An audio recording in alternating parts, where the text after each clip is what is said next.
2 a.m. An alarm jumps you out of deep sleep. Your first two thoughts?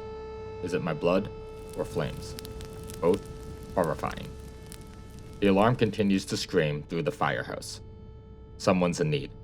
For most, it's the dead of night. For you, it's just another call. You know the drill. Gear up, truck out. But tonight, and always, there's an extra layer of urgency. You reach for your nightstand to grab your CGM. Your blood glucose is in range. For now. Your awareness doesn't let up. You can't fight a fire with low blood sugar. Every second counts. Lives depend on it. You grab your cold bag, filled with honey packs and sugared candy.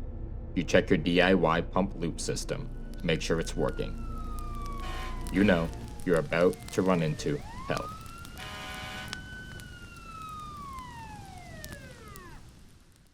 My name is Joseph Anthony Marcello. I am one of roughly 1.3 million people in the US and 8.4 million worldwide diagnosed with the autoimmune disease type 1 diabetes. I am proud to call myself a weightlifter, a runner, a mountaineer, an athlete. As a T1D, I know I'm not the only one. We will discuss with others what it takes to be a T1D athlete and what it means to be tough. This is T1 Determined.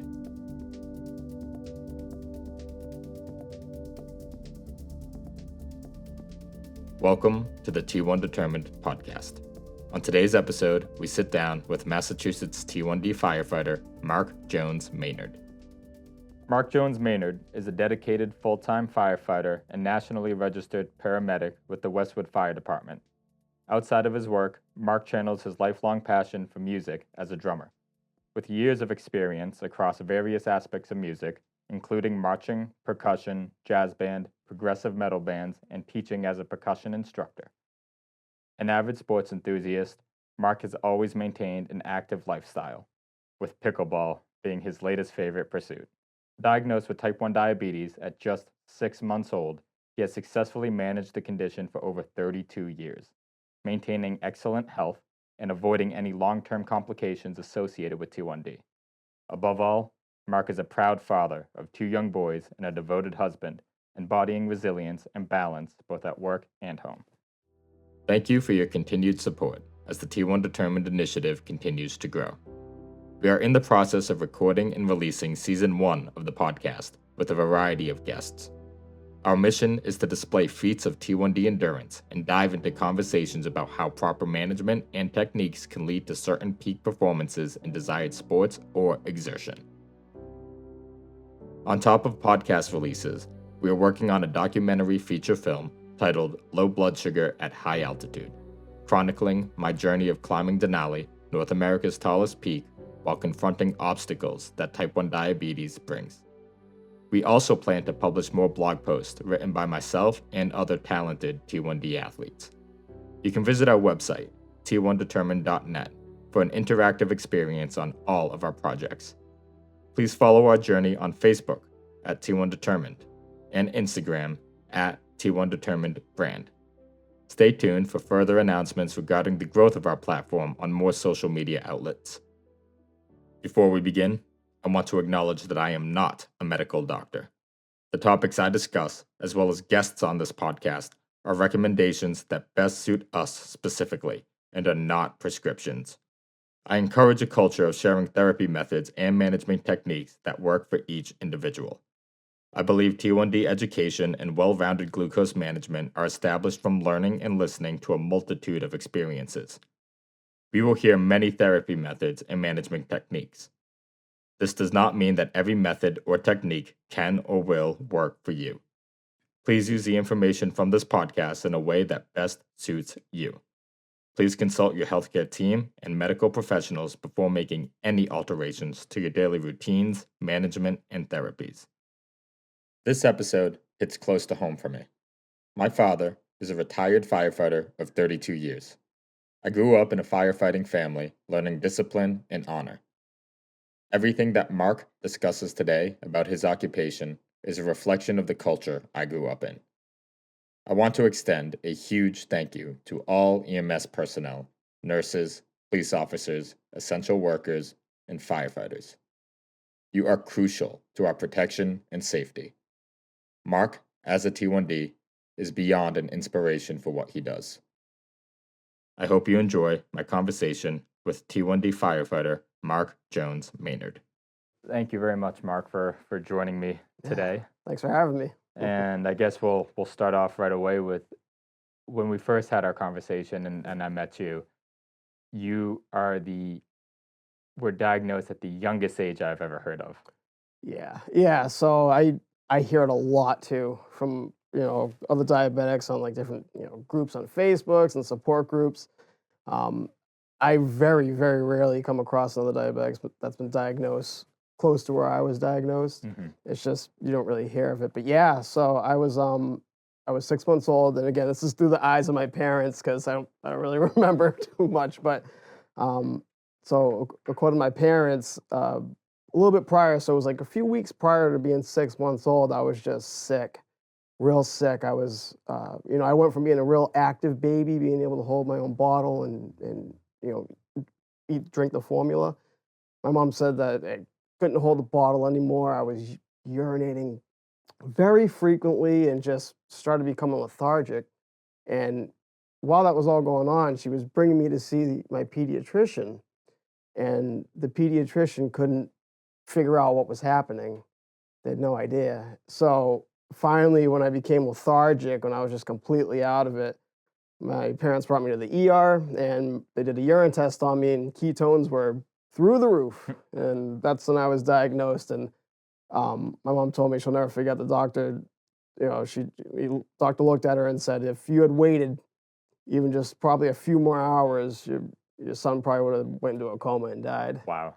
Yeah. And being that young, I mean, your parents must have been going through a nightmare. Oh, yeah. I can't even imagine. I have two young kids myself, 4 and no, excuse me. They're turning 4 and 6. They're 3 and 5 right now, but they get a cold and I freak out. Yeah. And I work in the medical field too, and I see a lot of stuff, and my kids start sneezing. I'm like, oh, what's going on? How can I fix this? So yeah, I can't even imagine being a type 1 diabetic parent. Yep.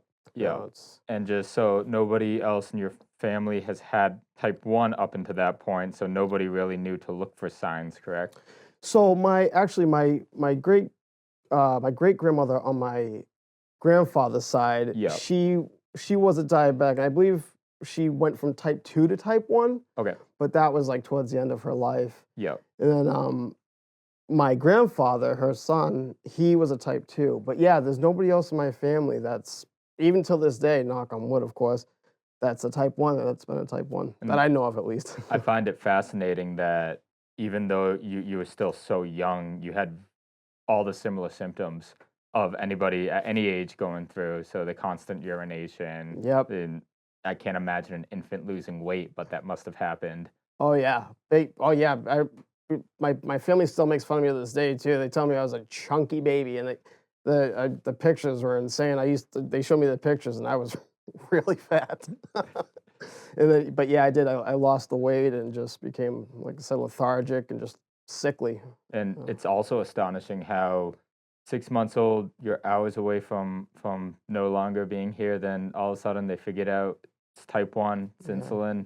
32 years later, you're a healthy, normal human being. Yeah, here I am. Just it hasn't been an easy road, as you know. Diabetes is a very, very fickle beast, and it's tough to really, hone in on what you need to do, but it's doable. So you never had any other experience. So you grew into, I mean, you had diabetes before you even knew what language was. Oh yeah. And to you, that's it's just part of your life.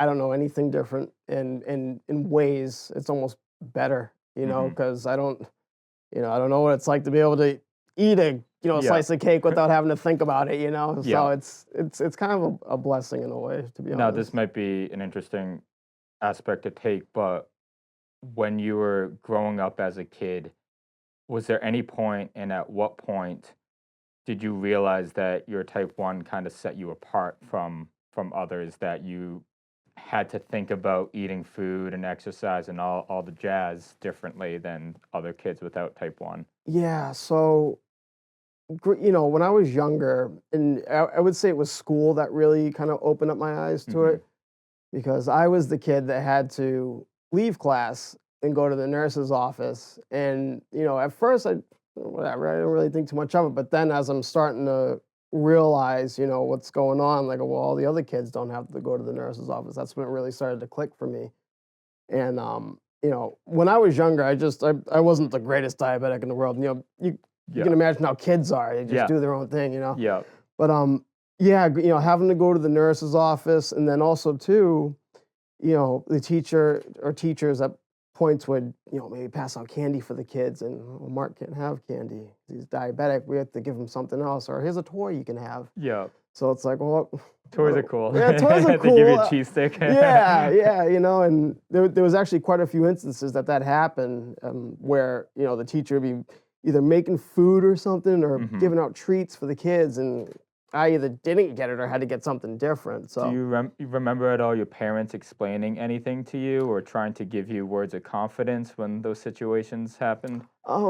yeah, so it was mainly my mom. So I grew up with my mom. My parents Mhm. separated at a very young age, and she was superwoman to me. Yeah. She had the answers to everything, and she made every situation seem okay. And That's amazing. yeah, so she just basically made it seem like, oh well, yeah, this is what we got to do, and it's normal for you. Yeah. It's okay. Yeah, those kids can have candy. That's fine. You just have to have something else. It's Not a big helpful deal. when you have that viewpoint of it is normal. Right. And Right. you don't as a kid obviously learning so much about the world and what life is, and the world that we live in. It's helpful to have somebody be with you Oh, during that. yeah. It's incredible. And back to the whole like thing of I can't imagine. I can't imagine what my parents went through, and even other immediate family members. But yeah, my mom was just a complete rock star and superhero. My dad was too. You know what I Yeah, mean? yeah, My dad certainly was too. But yeah, I spent the majority of the time with my mom. yeah. So I mean, I don't think any parent knows how to be a parent until they are one. oh, I'm It's- figuring it out myself. Every day I learn something new, and I'm trying to figure it out. You kind of just gotta play the cards you're dealt. yeah, yeah.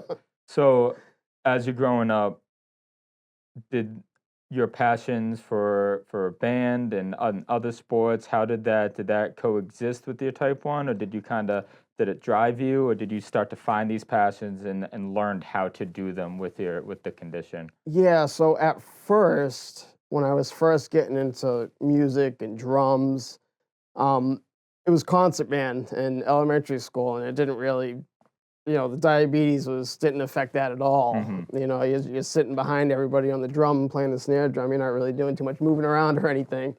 I would say when it really started was in middle school. That's when I started playing an actual drum set. And playing a drum set, I don't know if you guys ever played them before, but it's it could definitely lower your blood sugar pretty quick if you're playing for a while. You start playing up, 30, 45 minutes to an hour, and all of a sudden your blood's dropping, and it You think that's correlated to the fast movement? So when you're sitting and you're drumming, oh yeah. I've seen it, I've watched the videos, but for those who haven't seen it, if you want to explain a little bit of the movement and the action that goes into it. It's it's a full body workout. Being a drummer, more specifically, playing on a drum set, it's a full body workout and it's cardio. It's cardio. So you're moving every piece of your body. You're working your core because you're sitting, right? You're sitting, and then you have to coordinate all four of your limbs. You're paying attention to what the band's doing, so your head's moving, and then you're getting into it, and you're literally it's a full body workout. So, you can imagine, as being a type 1 diabetic, any full body workout, drop your blood sugar Most pretty definitely. quick if you're Yep. not paying attention. Yep. So, but yeah, so you're really, you're moving all around. You got, depending what size your drum set is, you're moving all around. You got all these, tom drums, then you got the kick drums, snare, cymbals all over the place. So you're constantly moving, And and you are the beat to the song, so you can't pause at all to nope. check your blood sugars, at least for the 3 to 4 minutes of each song. Exactly. Yeah. And yeah, when I was younger, I didn't really play any like super long, I call them sets. I didn't play Yeah. any super long sets, or I guess I could say shows, it wasn't until I, got into high school, and then after high school that's when I got into bands where we were playing for like, 30 minutes, and then Yep. after high school, it went from 30 minutes to 3 hours, being in a cover band playing for Wow. 3 hours. But, as I progressed through music, technology started getting better too. Yep. But kind of rewinding a little bit, like in high school, I'd like to touch on, marching band, Hmm. because that is, So now that's bringing actual walking movement oh in yeah, with everything that you just explained. oh yeah, that's amplifying the drum set by tenfold, because you're marching around, you're doing parades, and Hmm. just think about carrying, I don't know how much a drum weighs, but just say for instance 30 pounds, carrying around 30 pounds for a mile or two. Yep. Yep. And you have to be locked in. You're marching together with 50 other people, and it's a lot. It can certainly be a lot. And then Did you have a CGM, a continuous glucose monitor, during that phase? not in high school. Okay. I didn't, so it was tough. But by then, by high school, I was pretty in tune with my body, so Hmm. I could tell where roundabouts roughly where my blood sugar was. So if I felt it going down, I knew that I would have to eat a snack or drink some Gatorade or something. But then from while we're talking about marching band, you even amp it up even more if you go into drum corps. Yeah. So for people that aren't familiar with marching band and drum corps, think of it as, you're playing baseball in high school, and then you go to the major leagues of baseball. You go to the MLB. Yeah.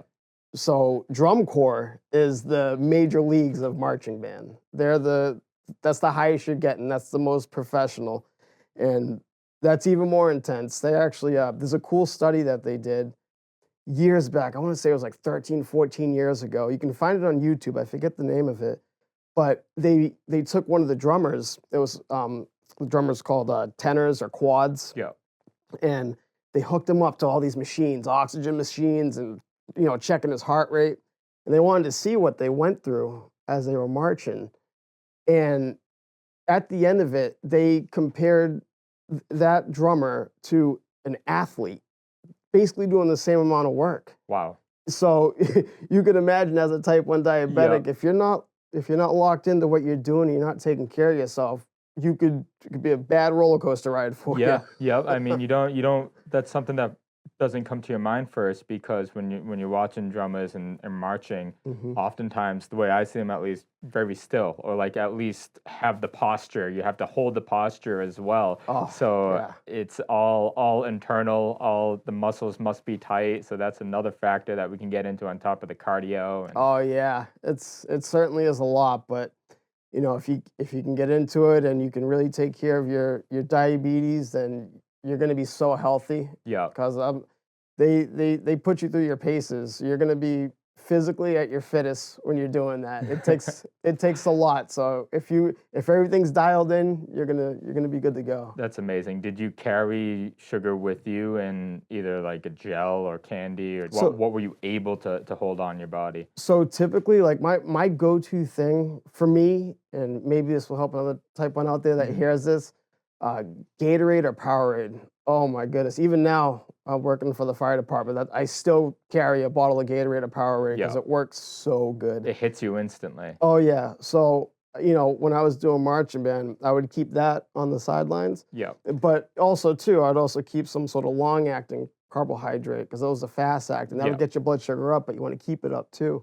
So I would have like Powerade, and then like peanut butter crackers was my go-to then. yeah, yeah. And so I would, if I needed to, obviously not during a performance, I couldn't do anything, but during practice or whatever, if we're taking a break, I could just drink some Powerade, eat some peanut butter crackers, Hmm. That's and great how simple. I mean, if you really look at it, it's simplified. You yeah, have what you need, and it goes into, you feel a certain way, you go for what you need. If you feel the opposite way, then you give insulin. But exactly.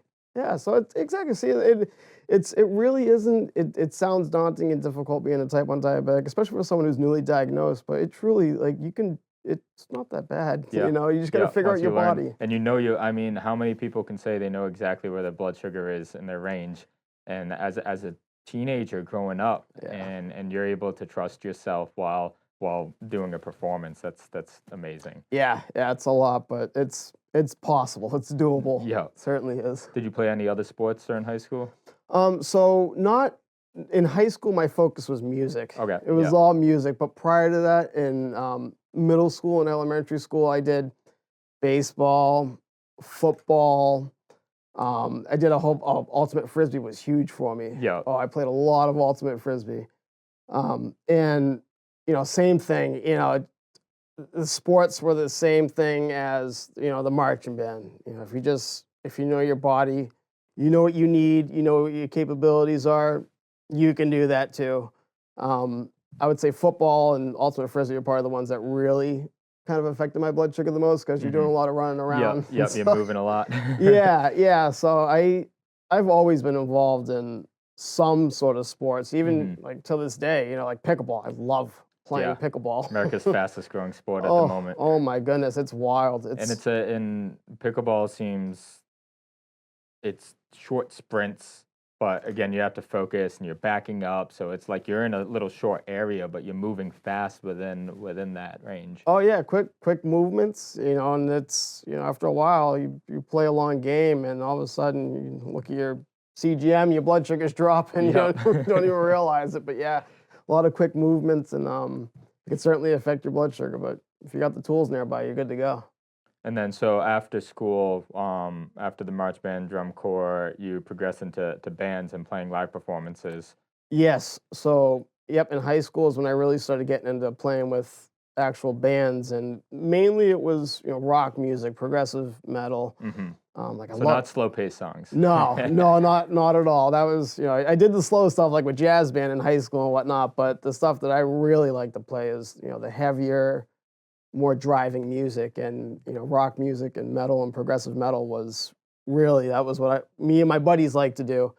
Bands like Tool, we love Yep. Tool, and yeah. So I was in various bands, and we did all sorts of stuff. We played all around Providence and Worcester Palladium, like all over the place. And yeah, and then a little bit after high school is when the bands I were in were starting to get a little bit more serious. Yep. And thank goodness for my wife because she has the do you use Dexcom? Do you I have do. Dex? Yep. I So use the the Dexcom. Dexcom follow app? Yeah. Yep. Yes. So so she has that, so which is fantastic even till this day because I'll be sleeping and she'll whack me to get up and go eat a snack.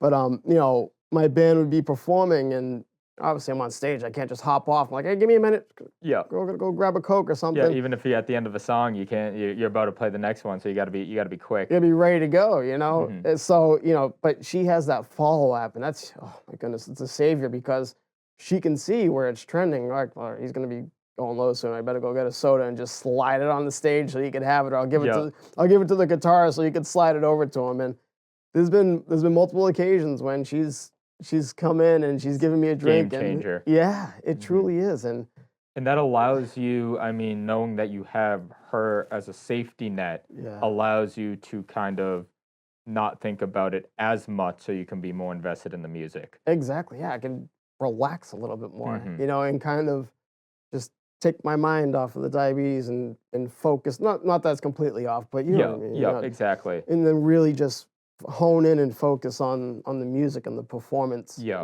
Because These passions, that's why we do it, is to not just obviously not forget about diabetes, but it's yeah, kind of to just rest of life. You love zoning into something because you want to feel that, especially with something like music. You get locked into the music. It's not no longer just the diabetes you're not thinking about. It's everything else, and just you and the song. exactly. Yeah, it's a lot, but music it's so much fun. I encourage everybody. I don't care what age you are. Hmm. If you're not involved in music, get involved. Do something because just pick up an instrument, try it. You never know.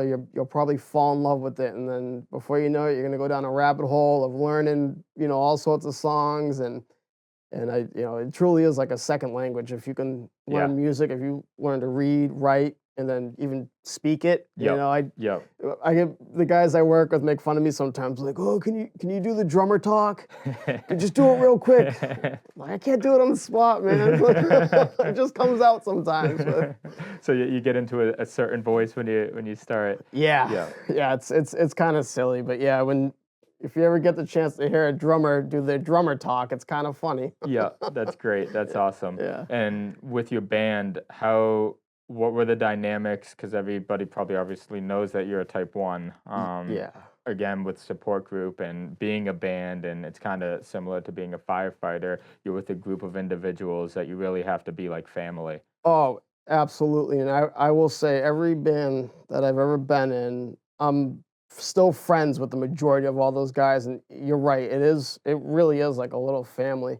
And yeah, so the guys, every band I've been in, they all know I'm a diabetic, and Hmm. sometimes they use that opportunity to poke fun at me, Hmm. which I bring it on. I love it. I love it.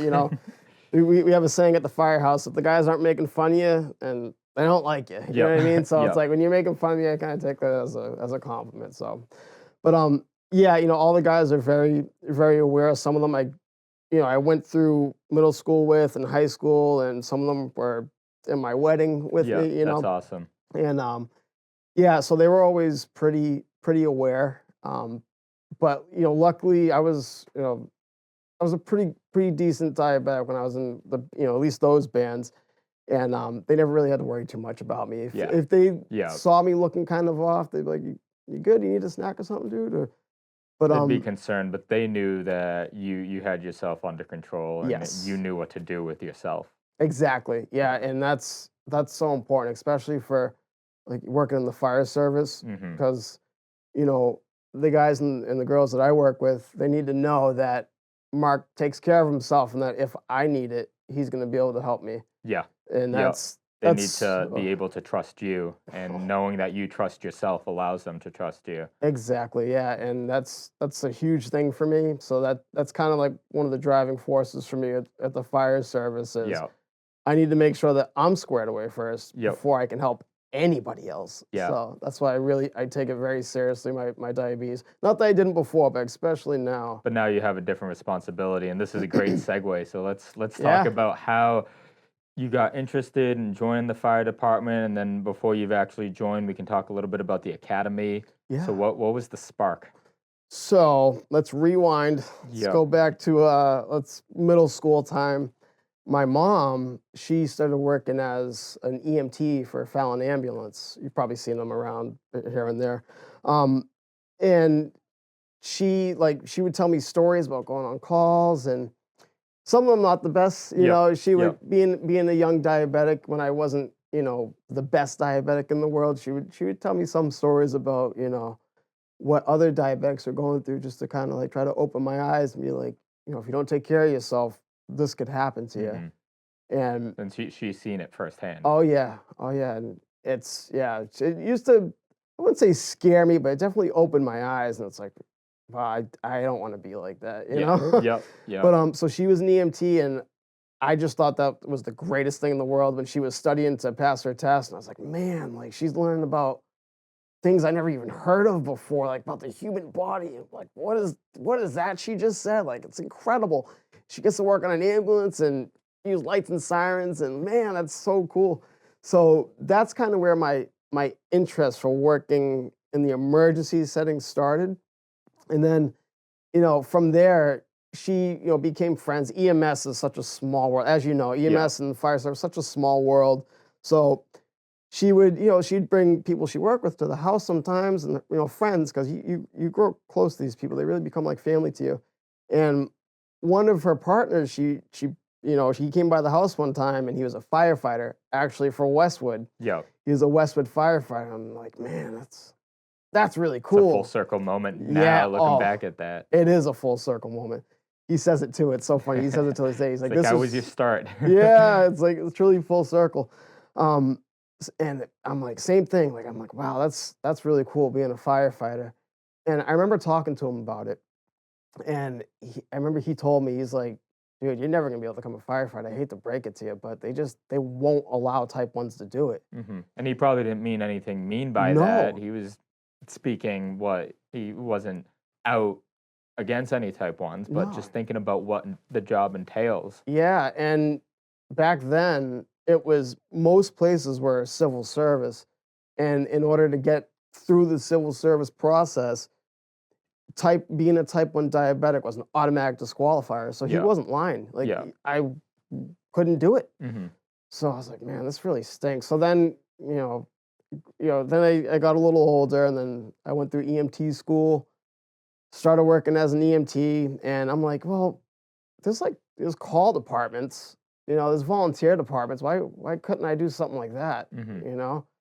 So then I went through the call volunteer academy with Southbridge Fire, and because I happened my now wife, she was my girlfriend at the time. She was going to Anna Maria College, so we moved up there, and that was our first apartment was in Southbridge, Yep. and I was like, you know what, I'm just gonna walk into the fire station and see if they're hiring. Yeah. So I walked in, I was like, you guys hiring by chance? Like, yeah, we actually have a test that we're gonna put on coming up in a few weeks. And I was like, oh great, let me try. Like, worst they're gonna say is no, right? Yeah, yep, and it's probably very rare that they have somebody so eager to join Y- that you're just walking through the door. So I Yeah, don't think that's a bad thing at all. They probably love that. yeah, yeah, they did. So, I was like, wow, yeah. So the worst they're gonna say is no. I might as well just try. So I did the test. They gave me the study guide. I studied my butt off, and I did the test, and I ended up being one of the few guys that passed. And then they sent me through the call volunteer academy, and that's where my start with the fire service started. Wow. But it wasn't the career that I wanted because I, Yeah, I I wanted to be a career full-time firefighter. yeah. But I'm like, man, this is a start. This At is least at great. least it's an entry point, Yeah. and you're learning and you're taking at the time the steps to become, if you're ever okay, which you have been okay to become a firefighter. Yeah, yeah. So I did that, and then unfortunately, like right after I was done with the academy, we had to move back to Attleboro, just for various reasons. So we moved back, work, whatever, and I just at the meantime, so I wasn't working for Southbridge anymore. I was just working on an ambulance. I was working for various different private ambulance companies, which I still loved that. Yep, I loved being an EMT, yep. and then we fast forward, and eventually I'm like, man, like, I kind of want to look for something else, maybe a little bit more money. And I saw Westwood Dispatch was hiring. I was like, oh, well, that looks like a cool job. Gets me off the truck for a little bit. I don't have to really carry around people for however long I decide to do it. Like, I'll try it. So I put in an application, got the interview, got in, and I started working as a 911 dispatcher for Hmm. Westwood. And then from there, I was a dispatcher for a little over 2 years, 3 years, and I saw that the fire department was hiring, and by then I kinda knew the guys over there and, the captains and a few, and talked to the chief, so I was kinda close with them because I worked with them, Hmm. and, I wasn't, like, super pumped about it just because I was like, "I'm not gonna be able to get in. I'm not gonna be able to do it 'cause I'm a diabetic," like, and on top of that too, I'd have to go to paramedic school, and paramedic school's a lot. I'm like, and my partner I was working with at the time, she told me her name's Kristen, love her. She's like, "Just do it. Why not? Like, you kinda have the credentials. You went to the academy already. You have the Fire 1, Fire 2 certification. You're an EMT. You're just gonna have to do paramedic school." And it So goes back to the mentality that you said earlier. The worst they're gonna do is just say no. right. So I was like, "You know what? Alright, I'll try it." Hmm. So I put in an application, and the ball just started rolling from there, and it didn't stop. I got the interview, I went through the physical agility test, the psych exam, and I passed it all. I passed it all, so they ended up hiring me, and, I started working at Westwood Fire as an EMT, and, they decided to send me to the full-time career academy, Wow, and, good for you. yeah, so they sent me to the academy, and in the middle of the academy, I was going through paramedic school, and, Yeah, that's a lot to juggle at once. I will say it's hands down the most stressful I've ever been in my life. Which It's probably affected your blood sugars a oh lot. boy, did it. Yeah, it was a lot, but back to like the technology that we have. Hmm. If you have the right technology, it makes it kind of brainless. It truly does. I can imagine also that from when you were told that you can't get a job as a type 1 diabetic just because for whatever the reason is Yeah. years ago to today, it's now almost welcomed for the fact that you can. I think there's a lot more understanding about how type 1 diabetics can control it, Yeah. especially with the technology. So did you have to go through red tape to get on? I did. So for our department, so we're not civil service anymore, Yeah. which that was kind of I don't want to say it was good because so let me just explain it. So when I got hired, we had to go through a physical exam, Hmm. and they use the criteria that civil service uses regardless. So even though they're not a civil service department, they use their criteria in order to hire somebody. So for the physical portion of it, not the physical agility test, my actual like physical with the doctor, Yep. there's there's certain criteria that if you look, it still says that type 1 diabetics automatic disqualifier. It's almost like a checklist. It's not looking into who you are as a person. Exactly. However, underneath that it says unless Hmm. you check these boxes, and I check those boxes. So if you're a type 1 and you want to be a firefighter, don't ever think that you can't do it. You just Yeah. if you just got to take care of yourself. If you can have your diabetes in just relatively good control and you don't have any crazy complications or anything, you can do what everyone else does. Yeah. You can do I it. mean, that's motivation. That's Yeah. motivation to keep your glucose in control. If that's the job that you want, the career that you want, and all you have to do is be in good standing with the other parts of the checklist and Yeah. make sure your glucose is under control, then you learn the discipline with it. Yeah, and that's it, and it's nothing crazy either, like, what you have to it's basically stuff that you shouldn't have, like, Yeah. I forget exactly what it is, but it's like, you gotta make sure you don't have this and that and that. It's like, "Oh, yeah, I'm a younger dude, I'm healthy," Yeah. like, At least for now, it's I don't have that stuff, you know?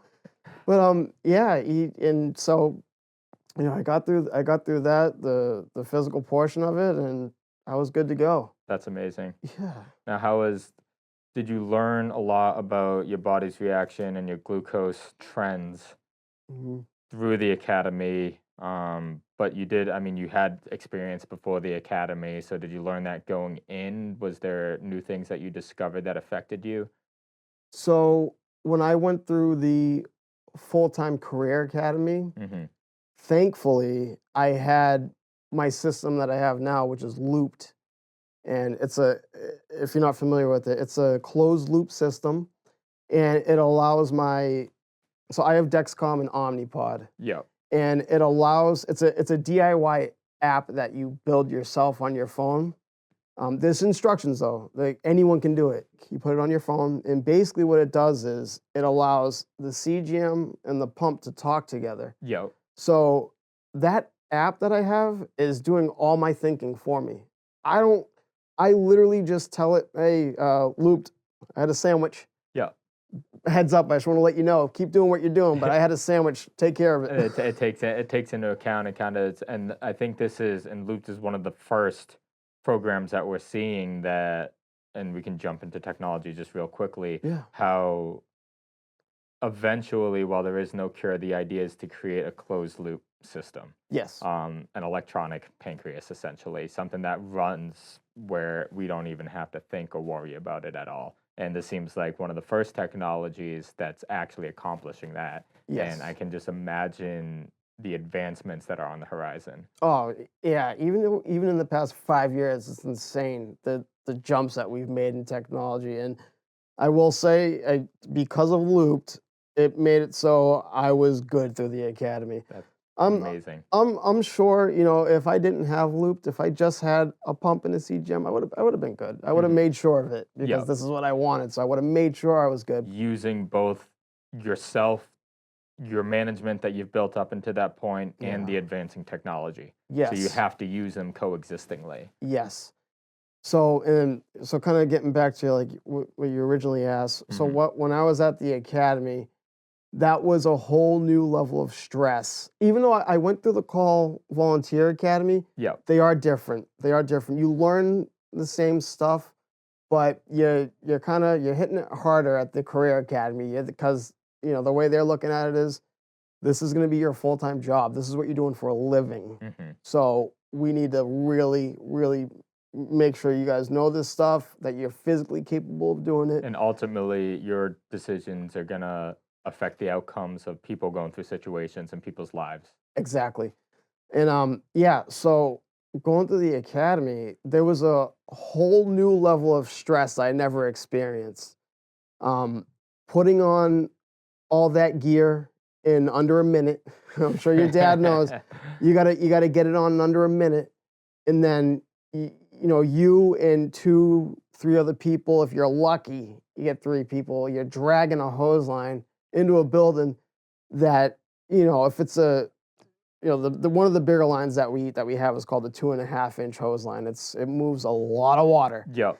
And that and thing's heavy just without the oh, water in it. And then w- you add the water and oh it's, my goodness, water is heavy. So throwing that gear on, grabbing the hose line, moving it into the building where you're in extreme temperatures, you can't see anything. You know the level of stress. I can't really explain it. It's like trying to explain a tattoo to somebody. yep, You yep. you You got to don't know until you experience do it. it. My dad, very similar. He loves it. To him, it's his drug. It's a rush to him. He Oh, loves is he doesn't want to see a building burn down, yeah. but when there's a situation that appears, he is the first one to run in there. Oh, And yeah. he absolutely loves the surroundings, the settings, and he has to be locked in. Oh, So yeah. I imagine obviously same thing for you. When you're going in there, you're making sure that you said you're carrying this hose with three other people. I Yeah. mean, now it's not just your life on the line. It's the other two people, Yeah. and then it's the people that I know you're in the academy at this moment, but Mhm. would be saving. So you have Exactly. to think about, I mean, your brain's probably computing a lot at once. Oh, it certainly is. It's you truly can't explain it to somebody until you like I said, until you throw that gear on and your heart's going 1,000 miles per hour, and it's in the blink of an eye. Yep. It truly is. You're within minutes. You go from think about if you're laying in bed and all of a sudden you hear loud noise and you gotta turn your brain on and be 100% good to go within seconds. Like Yep. just try to picture that. And then you throw the diabetes in on top of it, Yep. right? So it's Yep. like it's a What lot. happens in that situation, because I know you know your body, you're comfortable with the therapy loop system that you have, Yeah. but is there ever anything in your mind stating that I need to think about this? And then when you are in action, is there a way for you to check that your blood sugars are in range? Or do you kind of just 100% know exactly where you're at going into that? Yeah. So I normally keep my cell phone in my pocket, so when I Yep. have all my gear on, I can't Yep. reach You're in to not pulling check it it. out. Hmm. So I kind of it's a lot. It really depends on the time of day, what we just did. Did we just finish eating dinner? Yeah. Is it 3 o'clock in the morning and I'm waking up from a dead sleep? So when so I'll just use the example of say it's in the middle of the day or in between lunch and dinner, right? I haven't really eaten anything. If that call comes in for the fire, what I do is because I know how things are gonna go. Yeah. I know how they're gonna go. If I don't eat or do anything, I'm going to be hypoglycemic. Yeah. So I have a little bag with me. A lot of firefighters have little bags with them too. I'm sure your dad's you've probably heard of a cold weather bag. Yep. Yeah. Yep. So it's basically my cold weather bag. And for those that are listening that don't know, a cold weather bag, you have you get to have some gloves in there, maybe a change of socks, a winter hat, Mhm. stuff to keep you warm. Maybe some hand warmers, some feet warmers, whatever. I that doubles as my diabetes bag as well. So I have, along with the Gatorade or Powerade, whatever it is, I have packets of honey. And the packets of honey work extremely well. And the honey thing actually came from Camp Joslin. That's Well, really cool. yeah, Yep. and they gave me the idea. Not only does it taste good, it's got a lot of sugar in it, Oh, it's got a lot of sugar and and it it's compact. yeah. Yeah. So I have little packets of honey and, I'll throw my gear on, my bag's already in the truck. I already have it in the truck near where I'm gonna be. So I know, like, in that instance that I haven't really eaten much and I know my blood sugar is gonna go low. So I'll suck down a pack of honey as quick as I can. Yep. I'll get that thing in there, and I know that's gonna hold me over for at least what I have to do immediately Yep. at a fire or whatever. There's only, I mean, say for example, if you're approaching a call or code or something, and Mhm. not even a fire, but a medical situation, there's only a certain amount of time that you actually have to go in and to react. So say if somebody's having a heart attack, for example, Mhm. that person's not going to be in your care for the next hour to 2 to 3 hours. They're in your care for the next 15 minutes. Yeah, so it's not a crazy amount of time. Hmm. And, even if, say, for that same exact situation, that time of day, if I'm not going to a fire and I go to, someone having a heart attack, I know I'm gonna be okay. I don't have to eat a snack. Obviously, if I know my body, and that's Yeah. why it's important to really understand your body. Um, if I'm feeling like it's starting to creep towards the lower side, maybe I'll, drink some of the Powerade or Yeah. eat a snack, 'cause I usually have other snacks with me too. I'll just take a bite of something real quick, and I know I'll be good. But typically, yeah, for like, medical calls, Yeah. and you're kind of like, But switching back to the fire, mhm, it's a little longer time, but you yeah. still know what your body's going to be doing within that allotted time. Yes, and I learned that at the academy. I did because, when we were at the academy, when we were doing our burn days, we weren't, because right now, if I go to a fire, we deal with that fire and that's it. Hmm. At the academy on the burn days, we do 5 or 6 fires Yeah. during the day. Yeah. So I'm doing that scenario. It's a little different, obviously, but I'm doing that scenario 5 or 6 times. So I truly It's got. intense training. It is. It is. It's great training, Hmm. and I loved it. I had a great time, but it really, allowed me to know what it's going to be like once I get to the fire department and I'm good to go. When I go to a fire, what's going to happen with my body? So I was able to learn there Yeah. that, okay, yeah, you gotta drink something before you go in. Yep. Yep. You got to be good to go. And you knew that from doing so many back to back to back, that it's kind of like the mindset of over preparing for a situation. So now a real life situation is you don't have 6 fires in a row, you have one. Exactly. But because you know what to do, if you've had back like a whole burn day, Yeah. now you know how your body reacts to a single one. Yes. Not that Exactly. that's any less catastrophic, but Yeah. Right. Right. Yeah. Yeah, it's yeah, the academy was great. I hmm. learned a lot from it, and they were great there too.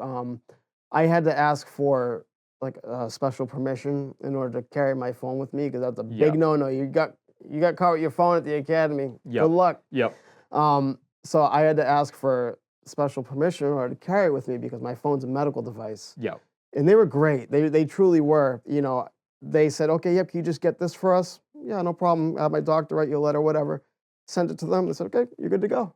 Perfect. And when I got there, I touched Hmm. base with the main instructor. He's like, "Oh, yep, we already know. You're all set." That's a great process. I mean, that Yeah, takes a lot of stress off of you. yeah, I mean, and personally, I've been on film sets where I've taken my phone out to check my blood sugar, and unknowingly somebody commented on me taking the phone out, and then as soon as I explained that it's medical, there it was all good to go. But it's the yeah, fact that if people don't know, they automatically assume you're using it as a distraction, and you can't, when you're in a situation where there's lives on the line, you can't be distracted, yes, and the phone becomes a tool, not a distraction. exactly. Yeah, exactly. And actually, it's funny enough. The academy that I went to the fire academy in Springfield. Yep. And one of the instructors there was a type 1 diabetic. It was great. I was not expecting it. I was like, That's "There's amazing. another one of us Yep. here. This is all," and he's in Others charge. exist out in the world. Yeah, like, and he's in charge too. This is awesome, man.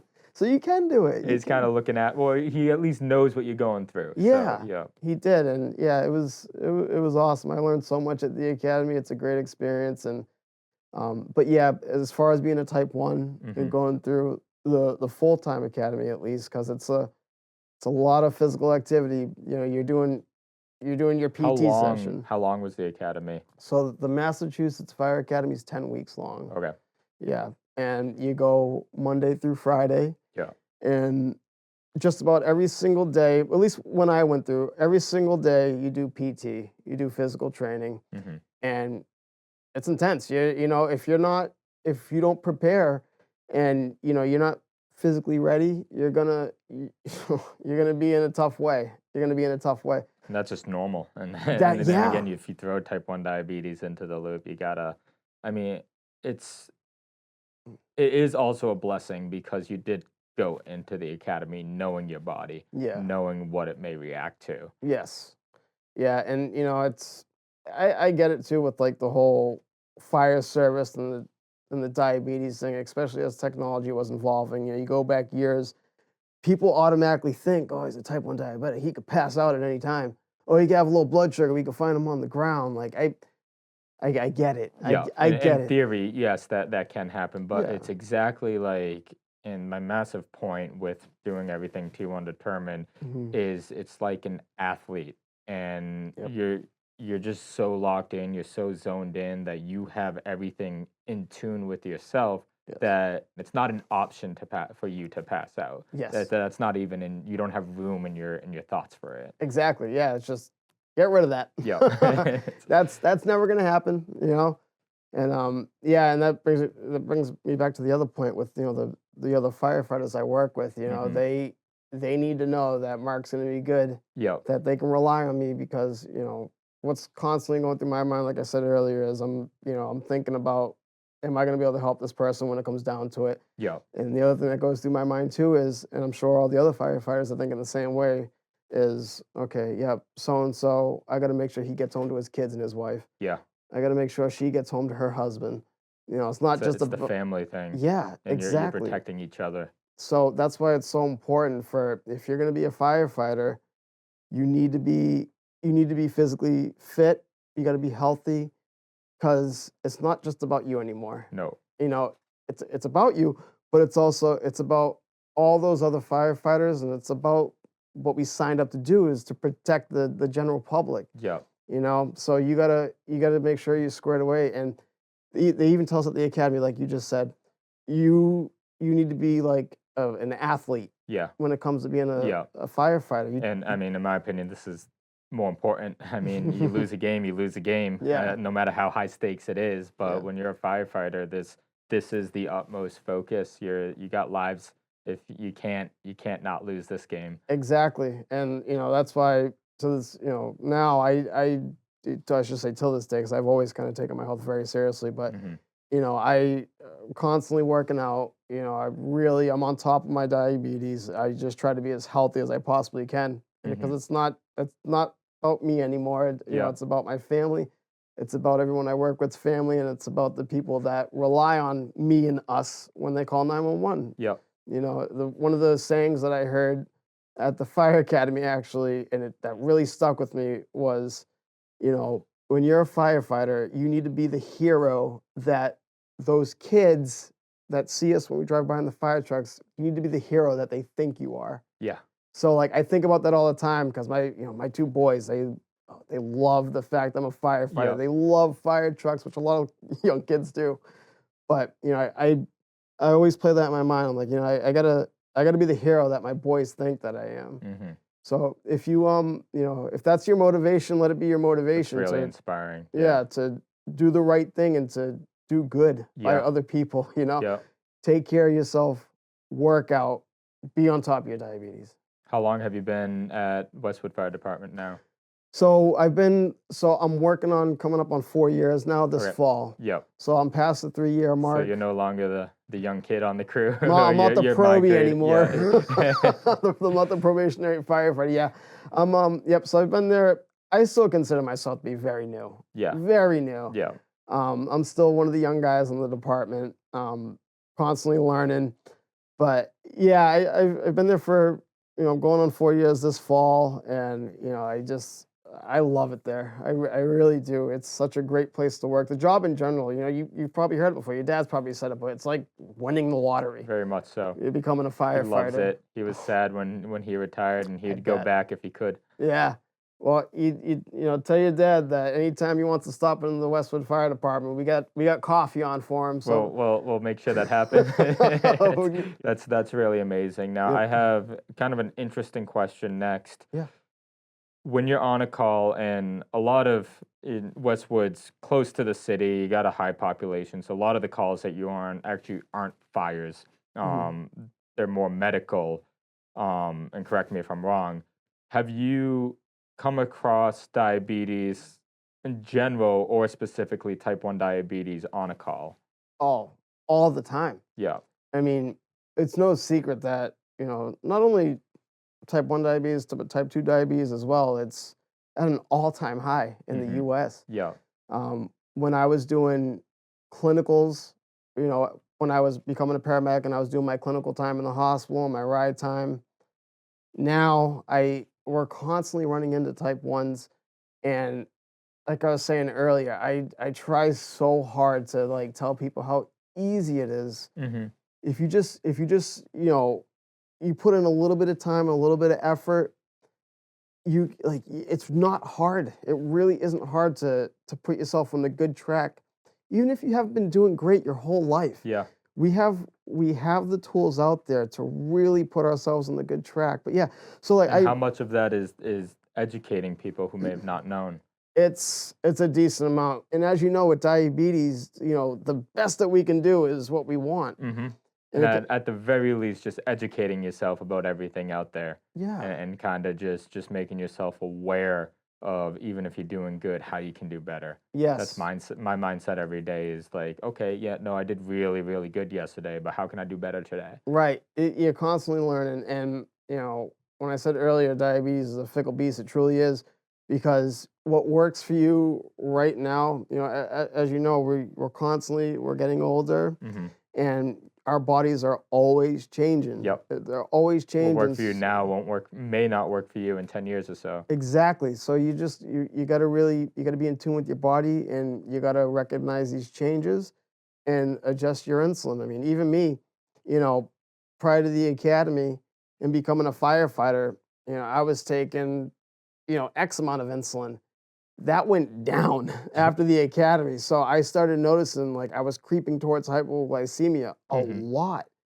And the Probably reason became much more insulin sensitive because you were overactive for those 10 weeks of time. Your body was using up all of its carbohydrate source, and that's exactly what it is. Getting into kind of like the nerdiness of it, yeah. when, for someone that might be listening that doesn't really understand.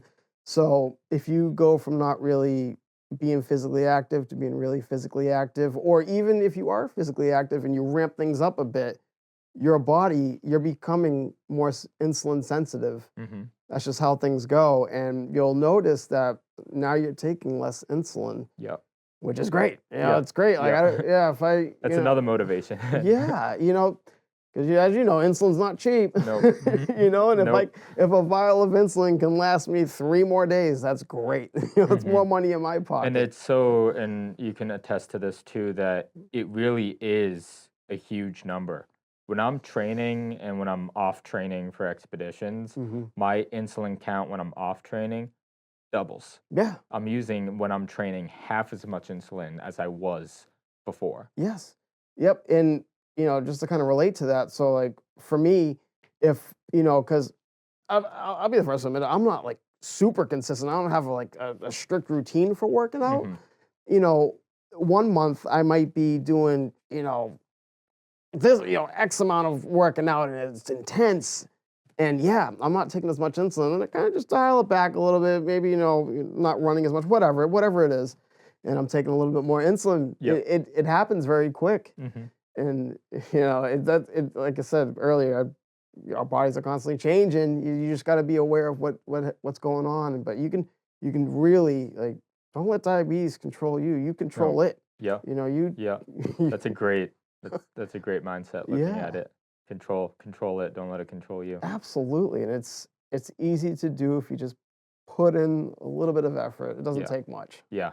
Learning, educating yourself. Now, your kids, you said, were younger. Hmm. Obviously, you're looking out for type 1 diabetes Oh in yeah. them. But just still, with the fire service, you're still a relatively newer father because you have young kids. Yeah. How has that, over the past couple of years, reshaped your outlook on life in general and your type 1 diabetes management?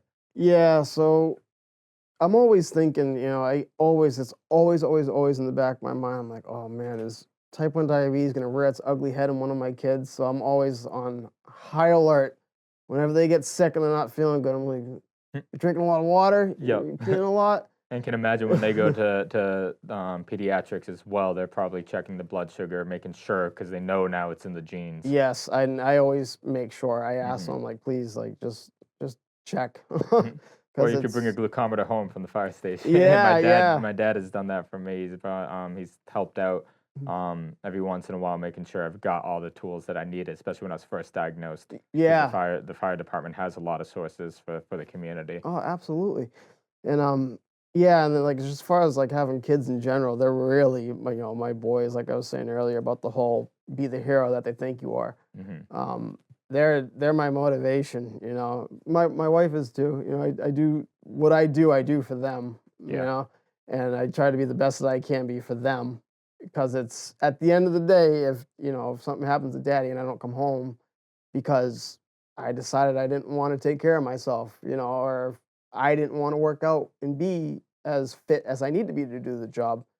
It's not fair to them, and they have no control over what I do. Yeah. So Yeah. they truly are, a really large portion of my motivation. So I'm constantly keeping them in mind, and like I said, that I'm always playing that in my head, be the hero that my kids think that I am, and it drives me. It's It wonderful. it really does, and it pushes me to just be a better person, and to really just take care of my diabetes. Because if I'm not taking care of myself, who's gonna take care of me? Yeah. Like I can't rely on my wife to do it. My Yeah. kids, like Yeah. It's something that you have to do yourself. you have to, Hmm. you have to, and And that self-focus benefits others. It benefits your personal family and it benefits the community to allow you to be there for the community. it benefits so many people, and in ways I have no choice. Yeah, Hmm. in other ways I do, but I have no choice but to make sure that I'm healthy. Because I don't want to be the guy that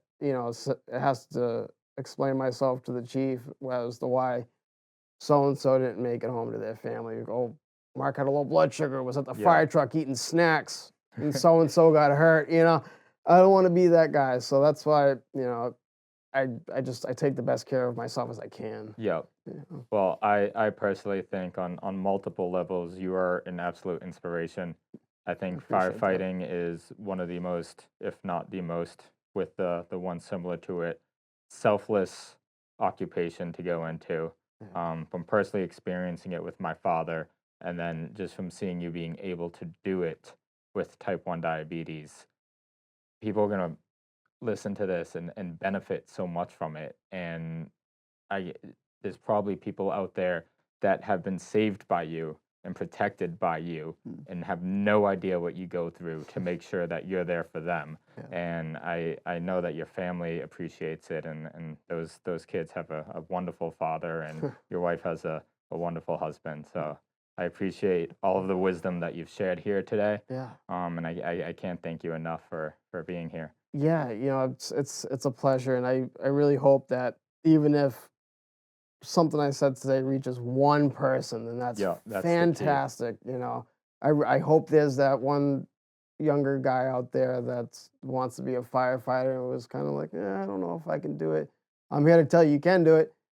Get out there, get the tools you need to, take control of your diabetes, and get out there and do it. You can do it. It's possible. If I if I can do it, you surely can. Trust me.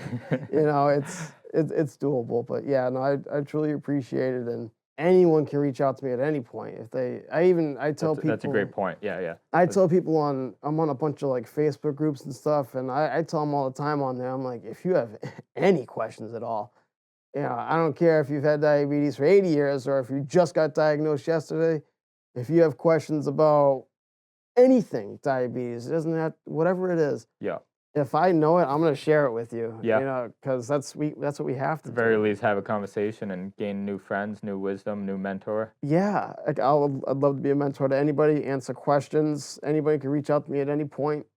And that we'll And provide the links to your social media below, but that's Mark Jones-Maynard on Facebook. yes, Yeah. yep, exactly.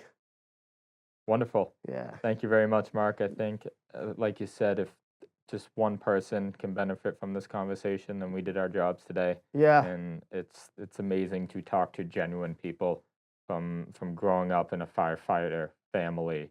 It just, I can tell that you really love it yeah. and you're passionate about it.